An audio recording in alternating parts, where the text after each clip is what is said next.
आदाब, मैं हूं आपके साथ अबू हुरैरा और आप देख रहे हैं हम कहकर ही मानेंगे। जी हां, वजीर आजम नरेंद्र मोदी ने आज फिर कौम से खिताब किया।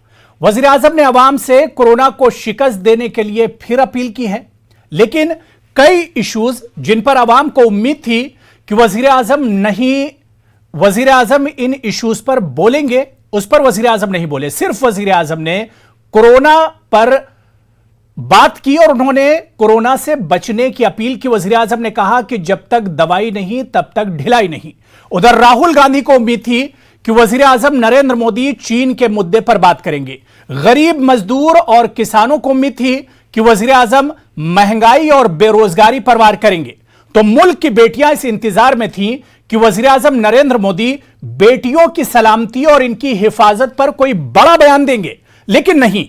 12 मिनट के अपने बयान में वजीर आजम नरेंद्र मोदी ने कोरोना से लड़ाई जारी रखने और एहतियात की महज बातें की। वजीर आजम के बयान के आखिर क्या कुछ माने निकाले जाएं, आज इसी पर हम बात करेंगे। बहुत खास मेहमान मेरे साथ जुड़े हुए हैं। बहुत जल्दी अपने मेहमानों का हम आपसे तारुफ करा देते हैं। आखिर वजीर आजम के आज के इस बयान के माने क्या कुछ निकाले जाएं? क्या वजीर आजम को कोरोना के अलावा मुल्क के दूसरे इश्यूज पर बात करनी चाहिए थी? इसे भी हम समझने की कोशिश करेंगे। बहुत खास मेहमान मेरे साथ जुड़े हुए हैं। मैं अपने मेहमानों का आपसे तारुफ करा देता हूं। मेरे साथ बीजेपी से सैयद यासिर जिलानी जुड़ रहे हैं, राधिका खेरा हैं Congress spokes person, Anwar Hussain RJD के तर्जुमान हैं और राजकुमार भाटी जी मेरे साथ जुड़े हुए हैं जो कि सीनियर लीडर हैं समाजवादी पार्टी के। सभी मेहमानों का बहुत इस्तकबाल है। मैं सबसे पहले राधिका खेरा जी आपके पास आना चाहूंगा। राधिका जी, वजीर आजम नरेंद्र मोदी ने 12 मिनट तक आज मुल्क से खिताब किया और इन 12 मिनट पर सिर्फ वजीर आजम ने कोरोना के खतरे पर बातचीत की, लेकिन दूसरी तरफ राहुल गांधी को इस बात की उम्मीद थी कि वजीर आजम चीन के हालात पर बोलेंगे, वजीर आजम महंगाई पर बोलेंगे, वजीर आजम बेरोजगारी पर बोलेंगे। देखिए, क्योंकि मोदी जी ने कबीरदास जी को कोट किया, मोदी जी ने रामचरितमानस की चर्चा करी, तो एक चीज में तुलसीदास जी जो कह गए थे वो आपको बताऊंगी। पर उपदेश कुशल बहुतेरे, जे आचरही ते नर ना घनेरे। मतलब कि दूसरों को उपदेश देना बहुत ही आसान होता है, लेकिन स्वयं उपदेशों पे अमल करना बहुत मुश्किल। अब संत कबीरदास जी किस चीज के लिए जाने जाते हैं? वो हमेशा से लोगों को साथ रहने का मैसेज देते आए हैं, धर्म जाति हर चीज से परे, और सबको एक साथ लेने की बात करते हैं। और इसी मौके पे जब वो कबीरदास जी की को कोट कर रहे हैं, तब उनको हाथरस में दलितों के साथ, उत्तर प्रदेश में दलितों के साथ जो व्यवहार हो रहा है उसके बारे में चर्चा करनी चाहिए थी। हमारे प्रधानमंत्री जी माता के भक्त हैं, नवरात्रों के सारे उपवास रखते हैं और बहुत कठिन उपवास रखते हैं, जैसा मैंने सुना है और पढ़ा है। तो इस समय पे देश की बेटियां, हम महिलाएं, देश के सारे आदमी भी, आप भी अपनी बेटियों के लिए, बहनों के लिए सुनना चाह रहे थे। प्रधानमंत्री जी उत्तर प्रदेश में जो हालात है बेटियों के, उनके ऊपर चर्चा करेंगे, देश में जो हालात है उसके ऊपर चर्चा करेंगे। हम वेट कर रहे थे। ठीक है, यासिर जिलानी, मैं आपके पास आना चाहूंगा। यासिर जिलानी, आज जैसे ही वजीर आजम नरेंद्र मोदी साहब ने ट्वीट किया कि आज 6 बजे वो कौम से खिताब करने वाले हैं, मुल्क को एड्रेस करेंगे, उसी वक्त लोगों के जहनों में तरह तरह की बातें आने लगी कि आखिर किस इशू पर वजीर आजम आज बात करने वाले हैं। बहुत सी चीजें थी, लेकिन वजीर आजम का फोकस जिस तरह से राधिका कह रही कि मुल्क में इस वक्त बहुत से इश्यूज हैं, लेकिन वजीर आजम ने 12 मिनट में सिर्फ कोरोना पर बात की।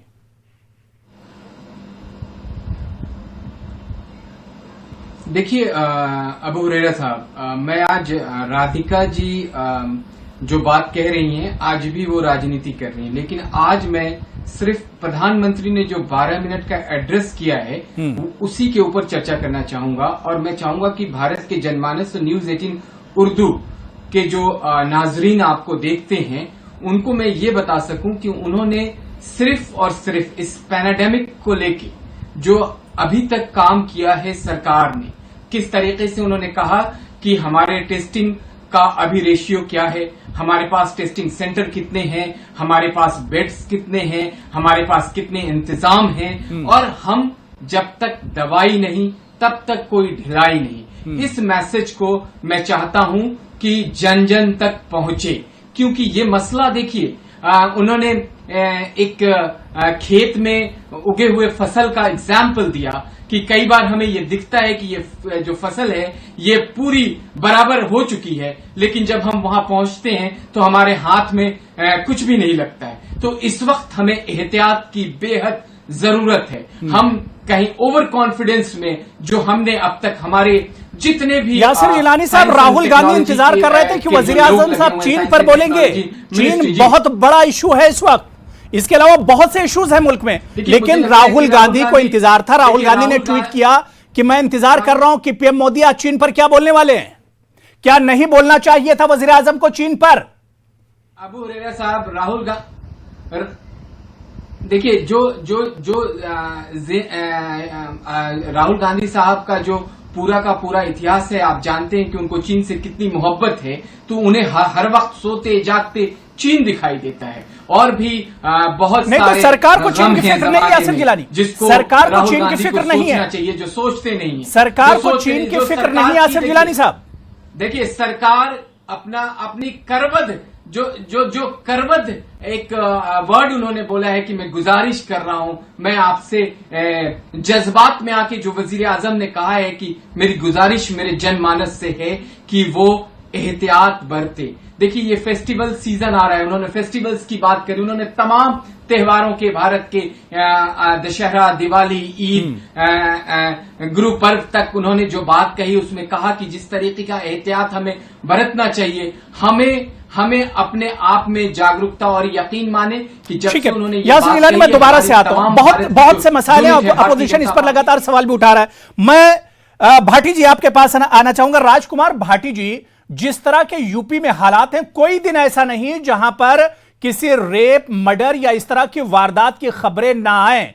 क्या यूपी की आवाम और खासतौर से यूपी की बेटियों की बात करें, मुल्क की बेटियों की अगर हम बात करें, क्या वो इस बात का इंतजार नहीं कर रही होंगी कि आज पीएम मोदी जब नेशन से खिताब करेंगे, एड्रेस करेंगे, तो बेटियों की सुरक्षा, बेटियों की सेफ्टी, बेटियों की सलामती के बारे में बोलेंगे?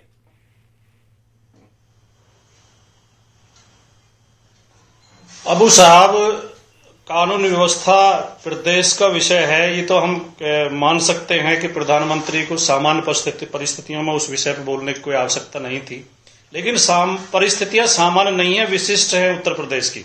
उत्तर प्रदेश में न केवल रेप रोजाना हो रहे हैं, हत्याएं हो रही हैं, लगभग 15 रेप और 15 हत्याएं हो रही हैं। ज्यादा चिंताजनक बात यह है कि उत्तर प्रदेश की सरकार और सत्तारूढ़ पार्टी के लोग हत्यारों के, बलात्कारियों के पक्ष में खड़े हुए हैं। लगातार भारतीय जनता पार्टी के लोग, भारतीय जनता पार्टी संरक्षित संगठन, भारतीय जनता पार्टी के इशारे पर हत्यारों के समर्थन में पंचायत कर रहे हैं, रैलियां निकाल रहे हैं, नारेबाजी कर रहे हैं, रेपिस्ट के मुकदमे वापस लिए जा रहे हैं। सरकार, इस पे प्रधानमंत्री को जरूर बोलना चाहिए था। लेकिन मैं जो कोरोना पे भी वो बोले, और जो मेरे मित्र यासिर जिलानी जी कह रहे हैं, कोरोना पे भी प्रधानमंत्री का भाषण प्रधानमंत्री पद की गरिमा के अनुरूप नहीं था। वो केवल एक रिपोर्टिंग कर रहे थे, और रिपोर्टिंग भी वो गोदी मीडिया के रिपोर्टर जैसी कर रहे थे, और निष्पक्ष रिपोर्टर जैसे नहीं कर रहे थे।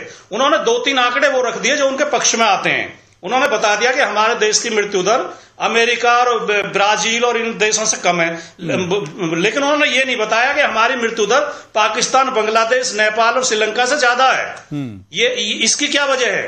उन्होंने, प्रधानमंत्री को हमारे ये पता नहीं है, अगर वो एक अच्छे रिपोर्टर भी होते तो उन्हें ये पता नहीं है कि कोरोना काल में, जो लॉकडाउन में कितने मजदूर सड़कों पर मर गए, अर्थव्यवस्था कितने नीचे चली गई, उन्हें कितने डॉक्टर हमारे देश में मर गए, जो मेडिकल सर्विसेज में जो डॉक्टर भगवान का दर्जा जिन्हें दिया जा रहा था, जिनके ऊपर हेलीकॉप्टर से फूल बरसवाए जा रहे थे, उन डॉक्टरों की मृत्यु का आंकड़ा हमारे प्रधानमंत्री के पास और हमारी सरकार के पास नहीं है। हमारे प्रधानमंत्री को एक घोर विश्वास है कि देश की सारी समस्याएं उनके भाषण से दूर हो जाएंगी। वो केवल भाषण देते हैं, अपने मन की बात करते हैं, अपने चुनिंदा अनवर हुसैन साहब, मैं आपके पास आना चाहूंगा। अनवर हुसैन साहब, क्या वाकई में ये सिर्फ एक जो बयान दिया, ये एक जमा खर्च है वजीर आजम साहब का? उम्मीद की जा रही थी कि चुनाव का मौसम एक तरह से बिहार में है, बिहार के किन्हीं इश्यूज को लेकर आज वजीर आजम कोई बड़ा ऐलान कर सकते हैं। बिहार में जिस तरह के हालात हैं, बाढ़ के जिस तरह के हालात हैं, जिस तरह से बेरोजगारी एक तरह से शबाब पर है, उस पर वजीर आजम बोलेंगे। लेकिन सिर्फ और सिर्फ कोरोना से किस तरह एहतियात किया जाए, 12 मिनट पर सिर्फ वजीर आजम ने कोरोना पर ही एक तरह से फोकस किया। अनवर साहब,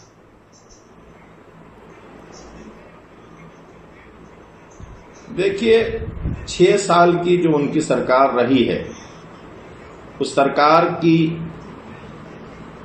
का जो वर्किंग रही है, या आप कह लें कि अब तक जो कुछ किया है, अगर उस पर नजर डाली जाए तो ये साफ नजर आता है कि हमारे प्रधानमंत्री का और उनकी सरकार का फोकस इस मुल्क के वेलफेयर की तरफ नहीं है, इस मुल्क के अवाम की खैरखाही की तरफ नहीं है। अभी तक नहीं, खैरख्वाही है जब भी तो वो कोरोना जैसी आफत पर एक तरह से बार बार बात कर रहे हैं वजीर आजम साहब। लोगों को धोखा दिया गया है। अनवर साहब, जो सच्चाई है उसी पर बात कीजिए। देखिए, कोरोना पर वजीर आजम साहब फिक्रमंद है, इसमें तो दो राय नहीं है। जी, मैं सच्चाई की बात कर रहा हूं, मैं सच्चाई की बात कर रहा हूं। हमेशा जो रियल एजेंडे रहे हैं उस पर से ये सरकार ने फोकस हटाने की कोशिश की है। बिहार का लोकल एजेंडा क्या है, सरकार इस पे बात नहीं करेगी। मुल्क का असल एजेंडा क्या है, हमारा सबसे बड़ा दुश्मन इस वक्त चाइना मुल्क के अंदर 62,000 स्क्वायर किलोमीटर पर अंदर दाखिल बैठा हुआ, कब्जा किए बैठा हुआ है, और सरकार के पास ये एजेंडा ही नहीं है। सरकार के पास सरकार सिर्फ आवाम को धोखा देना चाहती है, गुमराह करना चाहती है। ठीक है, मैं यासिर जिलानी साहब एक बार फिर से आपके पास आना चाहूंगा। एक सरकार सिर्फ आवाम को बहकाना चाह रही है, शुरू से ही अपोजिशन इस बात को उठा रहा है। यासिर जिलानी साहब, वाकई में अगर सरकार और अपोजिशन की इस बात पर ध्यान दिया जाए तो आपको याद होगा कि जब कोरोना की शुरुआत हुई थी तो सरकार ने, वजीर आजम साहब ने मुल्क के आवाम से 21 दिन मांगे थे। आज 6-7 महीने गुजर गए हैं और 15 अगस्त से पहले एक बात सरकार की तरफ से कही गई थी कि 15 अगस्त को वैक्सीन का ऐलान होगा। क्या वाकई में यासिर जिलानी, अपोजिशन जिस बात पर बार बार कह रहा है कि सरकार गुमराह कर रही है आवाम को, क्या वाकई में गुमराह किया जा रहा है आवाम को इस तरह की बयानबाजी करके? देखिए अबू हुरैरा साहब, आप बहुत संजीदगी से सहाफत आपकी है और बड़े रिसर्च के साथ आप अपनी सहाफत को रखते हैं। आप पिछले 6 साल में देखिए कि जिस तरीके से वजीर आजम ने पूरे मुल्क में किसी भी सूबे को उठा के देख लीजिए जहां भारतीय जनता पार्टी की सरकार है। मैं ऑथराइज्ड बीजेपी का प्रवक्ता हूं, इसलिए ये बात आपसे दावे के साथ कह सकता हूं कि कभी किसी भेदभाव के साथ, कभी किसी को धोखे में रह के इस सरकार का मंशा ही नहीं है काम करने का। ये सरकार सबका साथ, विकास और विश्वास के पॉलिसी पे चलती है। और आप जिस 21 दिन की बात करते हैं, भारत का वजीर आजम, आप अगर भारत का वजीर आजम ये कहते हैं कि हमको इतना वक्त दीजिए, तो उस वक्त पैंडेमिक का आप समझ लीजिए कि क्या दौर था पूरे दुनिया में। और आज पूरे दुनिया में जो रेशियो है डेथ की, आप उठा के देख लीजिए। नहीं तो हालात पर काबू नहीं पाए गए ना यासिर जिलानी साहब, आज हम हालात पर काबू नहीं पाए गए। 21 दिन मांगे गए थे, 21 दिन के बाद लोग 3 महीने तक, 2.5 महीने तक लॉकडाउन में रहे। हालात कहां बदले?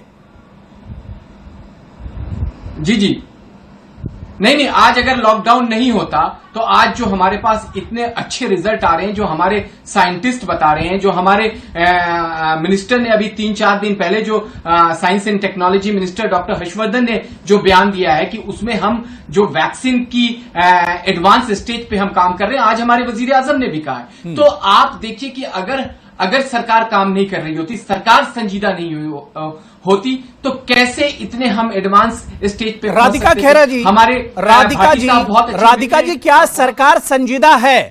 एक तरफ वजीर आजम साहब टीवी पर आकर कहते हैं कि एहतियात किया जाए, दूसरी तरफ बिहार में चुनाव, वहां पर रैलियां हो रही हैं।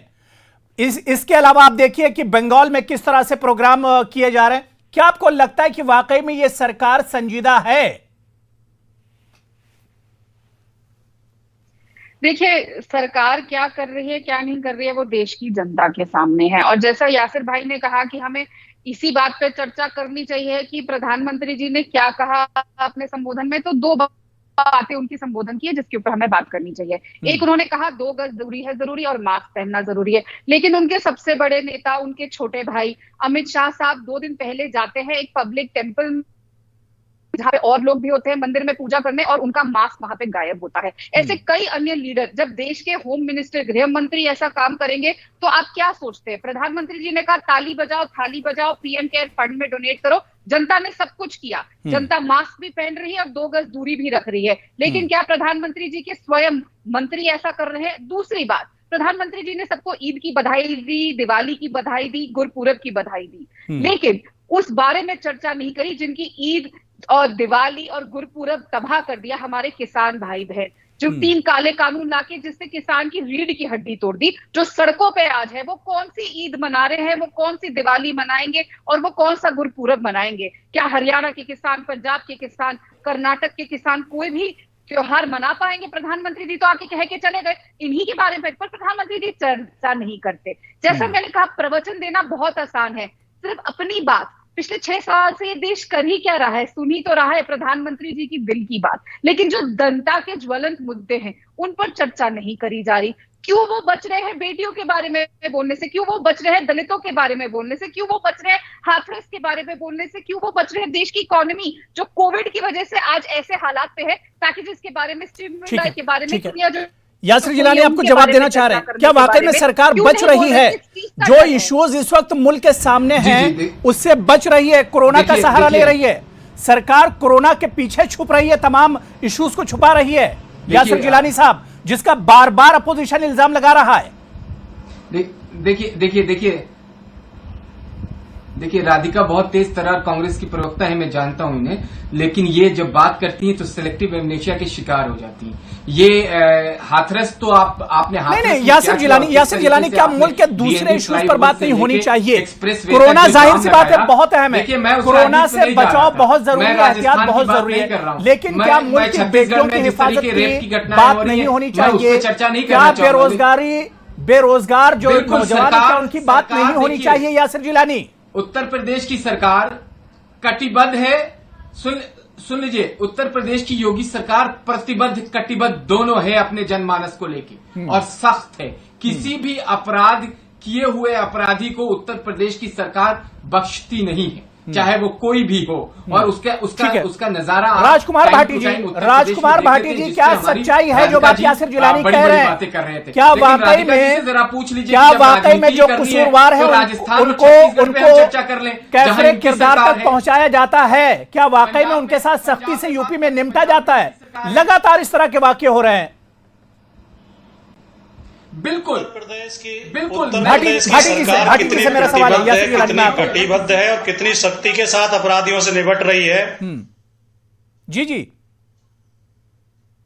उत्तर प्रदेश की सरकार कितनी कटिबद्ध है, कितनी प्रतिबद्ध है और कितनी सख्ती के साथ अपराधियों से निपट रही है, ये मेरी बात पे आप मत जाइए, उत्तर प्रदेश हाईकोर्ट की बात सुनिए। उत्तर प्रदेश हाईकोर्ट ने क्या कहा उन्नाव केस में, उन्नाव रेप कांड में, जब पूरी सरकार दोषी विधायक के साथ कुलदीप सिंह सेंगर के साथ खड़ी हुई थी, तो हाईकोर्ट ने पूछा कि आप गिरफ्तार क्यों नहीं कर रहे हैं विधायक को? तो सरकार ने कहा कि हमें सबूत नहीं मिल रहे हैं। तो हाईकोर्ट ने कहा कि इसका मतलब तो फिर कोई अपराधी गिरफ्तार ही नहीं होगा अगर आपकी तरह चला जाए। और सीबीआई ने क्या कहा है? सीबीआई की जांच में यह आया है, जो सीबीआई मोदी जी के अधीन आती है, वो उत्तर प्रदेश सरकार पर प्रशंसा लगा रही है कि उत्तर प्रदेश सरकार के 3 आईपीएस अफसर कुलदीप सेंगर को बचा रहे थे। और ये अभी जो इनके एक जो यहाँ बलिया में जो गोली मार के एसडीएम और सीओ के सामने हत्या कर दी एक आदमी की सार्वजनिक रूप से, बीजेपी के विधायक उसके पक्ष में दलीलें दे रहे हैं। बीजेपी के विधायक रो के बता रहे हैं कि मेरे आदमी को फंसाया जा रहा, मेरी बिरादरी के आदमी को फंसाया जा रहा। उत्तर प्रदेश में सारे निर्णय जात बिरादरी देख के होते हैं, पार्टी देख के होते हैं। और जो यासिर जिलानी जी कह रहे थे कि इनके प्रधानमंत्री भेदभाव नहीं करते हैं, तो प्रधानमंत्री कपड़े देख के कैसे पहचान लेते हैं उपद्रवियों को? अगर भेदभाव नहीं करते हैं तो मैं आपके बीच में नहीं बोला था यासिर भाई, आप मुझे ये बता दें कि प्रधानमंत्री कपड़े देख के कैसे पहचान लेते हैं? अगर ये भेदभाव नहीं है तो क्या है? क्या कपड़ों से अपराधी पहचाने जाते हैं या दाढ़ी से टोपी से अपराधी पहचाने जाते हैं? ये पूरी सरकार भेदभाव से भरी हुई है। शोषण, अत्याचार, अपराध बहुत बेतहाशा बढ़ गए हैं। उत्तर प्रदेश में तो हालात बहुत खराब हैं। पहले केवल अपराधी अपराध करते थे, अब पुलिस भी अपराध में संलग्न है, सरकार के लोग भी, मंत्री भी अपराध में संलग्न है। मंत्री अपराधियों को बचा रहे हैं, मंत्री उनको संरक्षण दे रहे हैं। उत्तर प्रदेश के हालात बहुत ज्यादा खराब हैं। लेकिन माननीय प्रधानमंत्री जी को इसके अलावा जो किसानों की हालत है, जो ठीक है, यासिर जिलानी आप कुछ कहना चाह रहे थे, मैं अनवर हुसैन साहब उसके बाद आ रहा हूं। यासिर जिलानी आप कुछ कहना चाह रहे थे? जी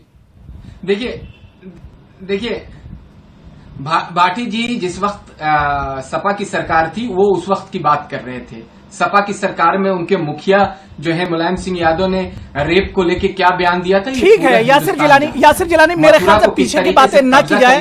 मैं सिर्फ एक सवाल, मेरा सिर्फ एक सवाल यासिर जिलानी साहब, यूपी में पिछले दिनों जिस तरह के हालात पूरे मुल्क में जिस तरह के हालात मुल्क की बेटियों को लेकर हैं, क्या कोरोना के इस पेंडेमिक में, इस तरह के हालात में, इस खतरे के बीच में, क्या वजीर आजम को 2 मिनट मुल्क की बेटियों के लिए नहीं निकालने चाहिए थे? क्या उनकी सुरक्षा पर बात नहीं होनी चाहिए यासिर जिलानी साहब? देखिए, मैं आपको बता दूं कि वजीर आजम साहब सारे सूबों के राज्यों को मॉनिटरिंग करते हैं बहुत ध्यान से, और जो सूबे हैं, जो राज्य हैं जहां सरकारें चला रहे हैं हमारे वजीर आला मुख्यमंत्री, वो बेहद सख्त है। मैं बार बार आपसे अबू रेरा साहब कह रहा हूं कि हाथरस में कई दिनों के बाद मामला सामने आया यासिर जिलानी साहब, जब इतना वॉच करने के बाद, जब इतना देखने के बाद ये सूरत हाल है, तो आप समझ सकते हैं कमियां कितनी ज्यादा हैं, लूप होल्स कितने ज्यादा हैं। जब आप बता रहे इतना ज्यादा वॉच किया जाता है, हाथरस का मामला कई दिनों के बाद सामने आया, और शायद यही वजह थी कि वो बेटी, मुल्क की वो बेटी एक तरह से अपनी जान गंवा बैठी। मैं अनवर हुसैन साहब आपके पास आना चाहूंगा, बहुत देर से वेट कर रहे हैं।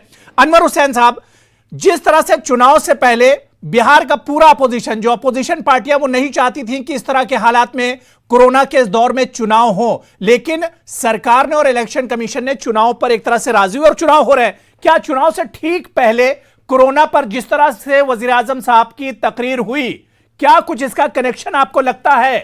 अपोजिशन किस तरह से इसको लेता है? देखिए, पहली बात तो ये कि इस माहौल में चुनाव होना नहीं चाहिए था, और जिस कोरोना पर वो अपनी फतहियाबी का ऐलान कर रहे हैं वो एक झूठ है। वो बुनियादी तौर पर हुकूमत की शिकस्त है, मरकजी हुकूमत की भी और सूबाई हुकूमत की भी। सारे डाटा, सारे स्टेटस छुपाए जा रहे हैं, और जहां तक ताल्लुक है, मेरी बात मुकम्मल होनी दीजिए प्लीज, जहां तक ताल्लुक है यहां पर डेथ रेशियो के कम होने का, जी लेकिन मैं आपकी आवाज नहीं सुन रहा हूं। नहीं, आपकी आवाज आ रही, कंटिन्यू कीजिए आप। जी तो मैं ये कह रहा था, आप बैकग्राउंड में बोलते नजर आ रहे हैं, उससे मुझे उलझन हो रही है। ठीक है, मुझे लग रहा है कुछ टेक्निकल प्रॉब्लम है, शायद ऑडियो टकरा रही है, इस वजह से आवाज नहीं आ रही। मैं राधिका जी आपके पास आना चाहूंगा। राधिका जी, जिस तरह से बिहार में पूरा अपोजिशन, वहां पर आरजेडी की हम बात करें, एलजेपी की बात करें, इसके अलावा कांग्रेस की बात करें, जो भी पार्टियां थी वो नहीं चाहती थी कि कोरोना के इस दौर में चुनाव हो, लेकिन अब चुनाव हो रहे हैं, और उससे ठीक पहले पीएम का आज जिस तरह से सिर्फ कोरोना पर जो भाषण हुआ, 12 मिनट तक वो कोरोना के एहतियात पर बोलते रहे। क्या कुछ नतीजा इससे निकाला जाए? देखिए, जैसा मैंने कहा, प्रधानमंत्री जी बस मौका ढूंढते हैं देश के जो ज्वलंत मुद्दे हैं उनसे बचने का। और कोरोना के खिलाफ भारत कैसी लड़ाई लड़ रहा है वो हमने देख लिया है। चाहे पाकिस्तान हो, अफगानिस्तान हो, बांग्लादेश हो, वो हमसे बेहतर स्थिति में है इस समय पे। हमने लॉकडाउन किया, अनप्लान तरीके से किया। प्रधानमंत्री जी किसी को यही बात तो शशि थरूर ने कही थी पाकिस्तान में, यही बात तो पाकिस्तान को लेकर शशि थरूर ने कही थी, और बीजेपी उस पर आग बबूला हो गई थी कि पाकिस्तान में शशि थरूर ने कहा था कि पाकिस्तान के हालात कोरोना को लेकर बेहतर है हिंदुस्तान के मुकाबले में। बीजेपी को बात कर गई थी। राधिका जी, देखिए क्या तकलीफ है ना अबू जी, कि ये जो चीजें हैं जिनपे ये कांग्रेस का प्यार है पाकिस्तान से। ये राधिका जी नहीं बोल रही है इंडिविजुअल, ये कांग्रेस बोल रही है, ये राहुल गांधी बोल रहे हैं। हाँ ठीक है यासिर भाई, मैं आपके बीच में नहीं बोली थी, सुनिए। जो भड़कना, ये राधिका जी का कोई मसला नहीं है, कांग्रेस ने ऐसा माइंड दिया है अपने प्रवक्ताओं को। यासिर भाई, देश का हर नागरिक, देश का हर युवा ये जानता है, पढ़ता है और देखता है। और सोशल मीडिया ने वर्ल्ड को बहुत छोटा कर दिया है, सबके सामने है कि बाकी अन्य देश किस तरीके से कोरोना की लड़ाई लड़ रहे हैं, और हमारा देश, हम अपने देश में जो देख रहे हैं, जो उत्तर प्रदेश में, जहां आज हमने देखा प्रतापगढ़ में किस तरीके से एक लड़के को काट के, लड़कियां छोड़िए बेटे भी असुरक्षित है, एक लड़के को काट के सड़क के बीचों बीच पेड़ पे टांग दिया गया, उसकी जबान काट दी गई, उसके प्राइवेट पार्ट काट दिए गए। ये हालात है उत्तर प्रदेश के। और वही मुख्यमंत्री आज बिहार में घूम के कह रहे हैं कि मुख्यमंत्री वापस भाजपा को बनाया जाए, नीतीश कुमार को बनाया जाए। क्या कर रही है ये सरकार? चाहे आप कोरोना के टाइम पे, जहां पर कोरोना से एहतियात जरूरी है, वजीर आजम लगातार इस पर एक तरह से अपील करते रहे पूरे मुल्क से, लेकिन मुल्क के दूसरे जो बड़े इश्यूज हैं, चाहे बेरोजगारी की बात करें, तालीम की बात करें, मुल्क की बेटियों की हिफाजत की बात करें, इस पर भी वजीर आजम को बोलना चाहिए, सरकार को बोलना चाहिए। और यह जिम्मेदारी हमारी है कि जो भी बड़े इश्यूज होंगे उस पर हम कहकर ही मानेंगे। तमाम मेहमानों का बहुत बहुत शुक्रिया हमारे साथ जुड़ने के लिए। राधिका खेरा जी, अनवर हुसैन साहब, सैयद यासिर जिलानी और राजकुमार भाटी साहब, सभी का बहुत बहुत शुक्रिया। आदाब।